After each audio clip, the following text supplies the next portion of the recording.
Halo, Assalamualaikum warahmatullahi wabarakatuh. Apa kabar rekan-rekan sekalian? Selamat datang di channel Gubuk Sains.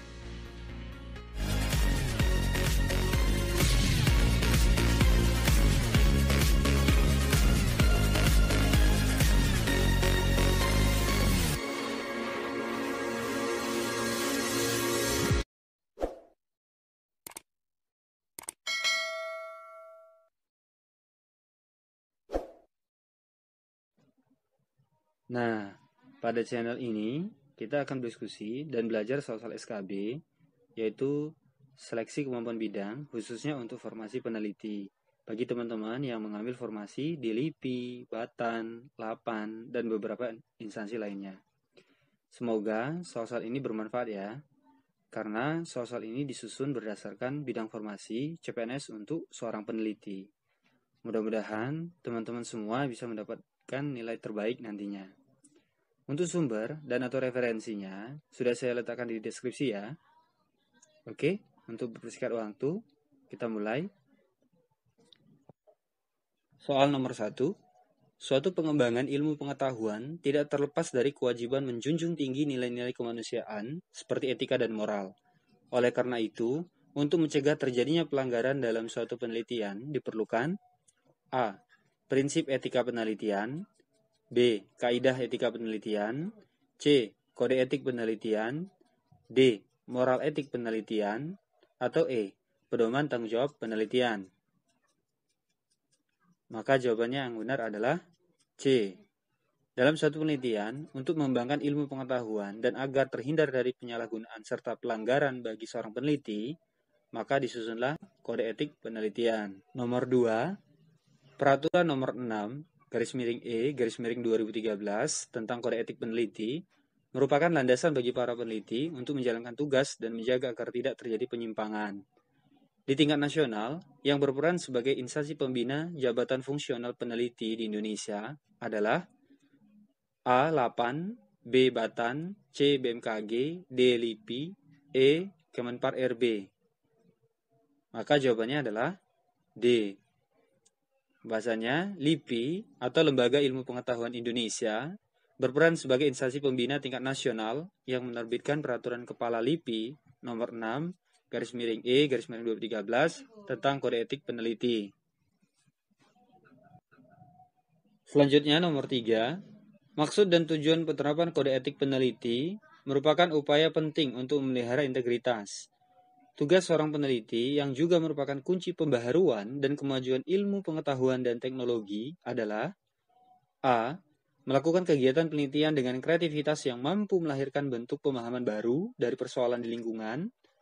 B. Melakukan pengkajian mutu dengan memanfaatkan sumber daya yang ada. C. Mengidentifikasi kegiatan penelitian yang dapat mengubah ilmu pengetahuan. D. Mempromosikan ilmu pengetahuan kepada halayak luas. E. Menerapkan kode etik dengan sungguh-sungguh dan memfokuskan penelitian individu daripada kelompok.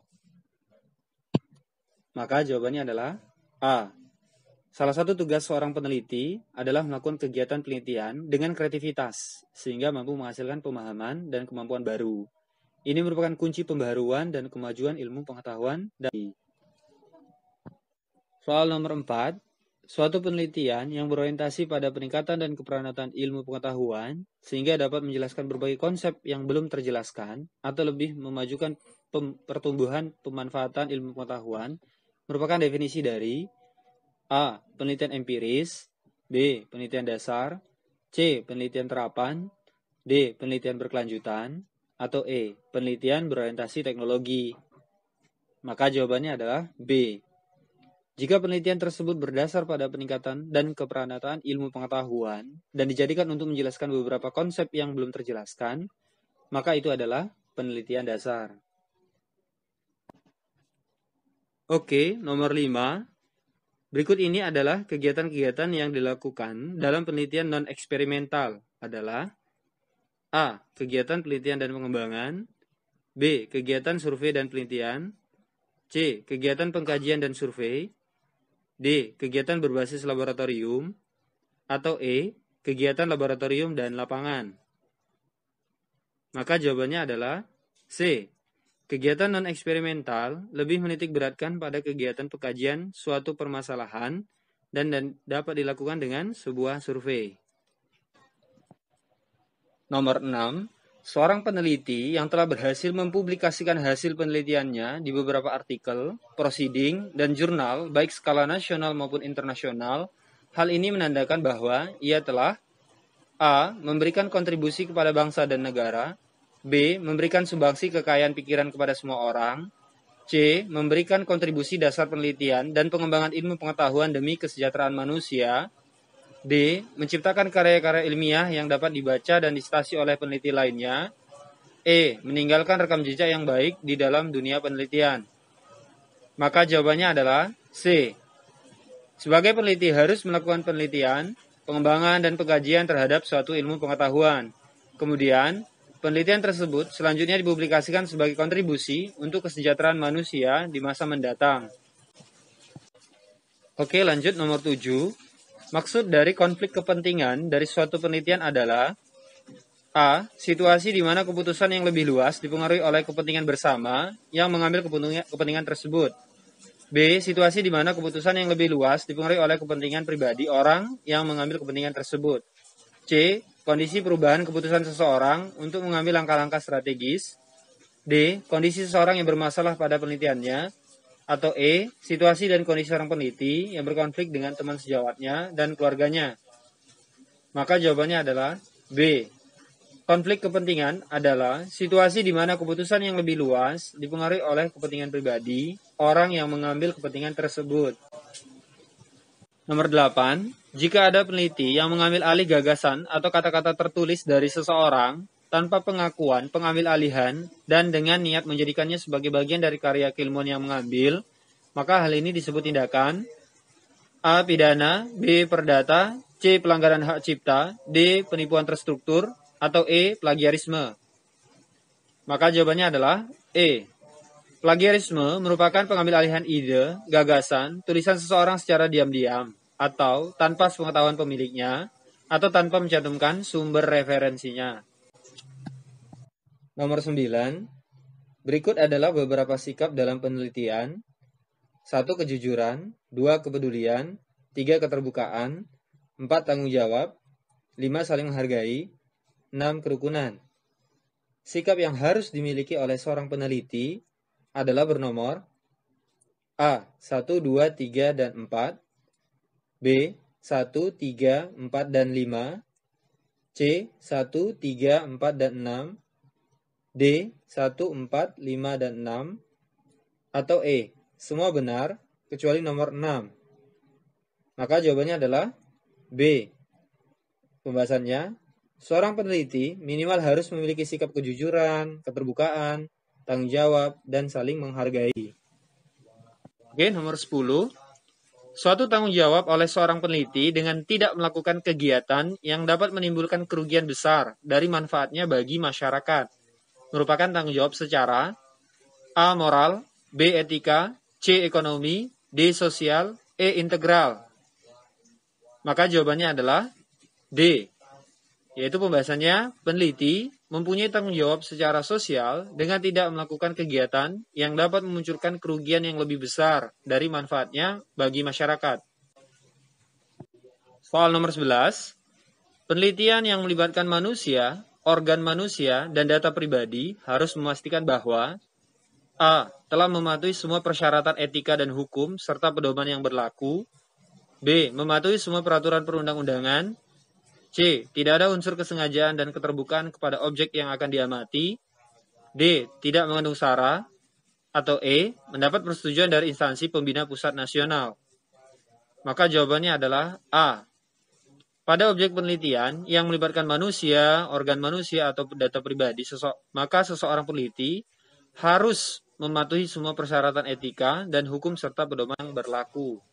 Oke, lanjut nomor 12.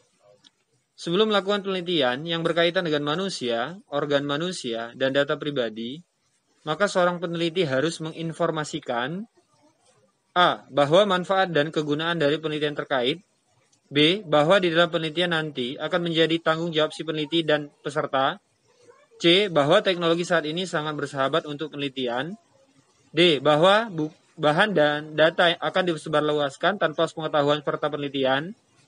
Atau E. Bahwa data yang dikumpulkan selama penelitian dapat disebarkan tidak hanya dalam laporan, tetapi juga dalam bentuk publikasi lainnya. Maka jawabannya adalah E. Sebelum penelitian, peneliti harus memberitahukan kepada peserta bahwa selama penelitian akan didapatkan data yang akan dicantumkan dalam laporan dan dipublikasikan di beberapa artikel resmi yang berkaitan dengan penelitian. Nomor 13. Penelitian yang melibatkan hewan dan atau tanaman harus mempertimbangkan peluang untuk pengurangan, penggantian, dan penyempurnaan yang mana akan dikaji oleh A. Peneliti dan masyarakat, B. Pemangku kepentingan di instansi tersebut, C. Komisi kode etik dan para peneliti multidisiplin ilmu, D. Semua komisi etika dan badan yang berwenang, atau E. Peneliti sendiri kemudian melaporkannya kepada instansi terkait. Maka jawabannya adalah D. Komisi etika dan badan yang berwenang pada instansi terkait berhak menerima rencana penelitian dari peneliti dan melakukan pengkajian terhadap hewan dan atau tanaman yang akan digunakan selama penelitian. Oke, nomor 14.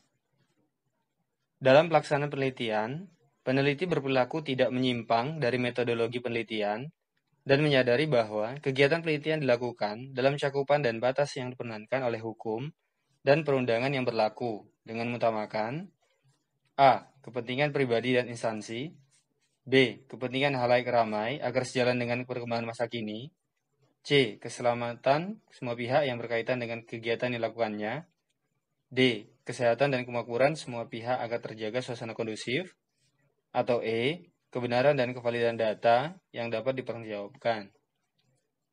Maka jawabannya adalah C. Peneliti harus menyadari pentingnya keselamatan semua pihak yang berkaitan dengan kegiatan yang dilakukannya dalam cakupan dan batas yang diperkenankan oleh hukum dan perundangan yang berlaku.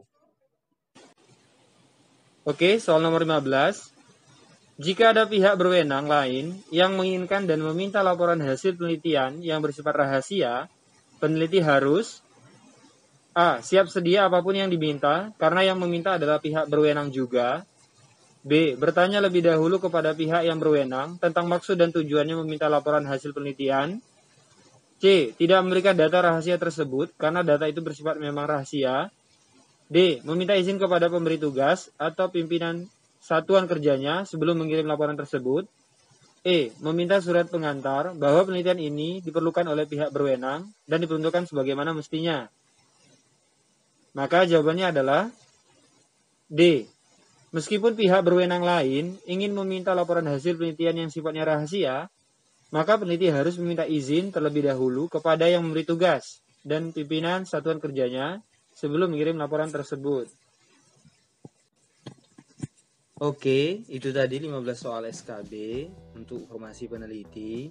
Mudah-mudahan soal-soal tersebut bermanfaat dan bisa teman-teman kembangkan lagi lebih luas, sehingga nanti teman-teman dapat mengerjakan soal-soal SKB dengan lebih baik. Jika dirasa video ini bermanfaat, teman-teman bisa men-share video ini ke teman-teman yang lain. Dan juga jangan lupa di-subscribe dan di-like ya teman-teman. Terima kasih.